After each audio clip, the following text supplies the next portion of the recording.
திருப்படல்கள் 95 1-7 முடிய.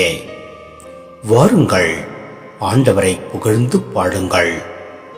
நமது மீட்பின் பாறையை போற்றி ஆர்ப்பரியுங்கள். நன்றியுடன் அவர் திருமுன் செல்வோம். புகழ்பாக்களால் அவரை போற்றி ஆர்ப்பரிப்போம். ஏனெனில் ஆண்டவர் மாண்புமிகு இறைவன், தெய்வங்கள் அனைத்திற்கும் மேலான பேரரசர். பூ உலகின் ஆழ்பகுதிகள் அவர் தம் கையில் உள்ளன. மலைகளின் கொடுமுடிகளும் அவருக்கே உரியன.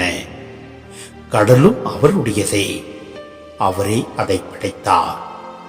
உலர்ந்த தரையையும் அவருடைய கைகளே உருவாக்கின. வாருங்கள், தாழ்பணிந்து அவரை தொழுவோம். நம்மை உருவாக்கிய ஆண்டவர் முன் விழுந்தாளிடுவோம். அவரே நம் கடவுள், நாமோ அவரது மேய்ச்சலின் மக்கள். நாம் அவர் பேணி காக்கும் ஆடுகள். இன்று நீங்கள் அவரது குரலுக்கு செவி கொடுத்தால் எத்துணை நலம்.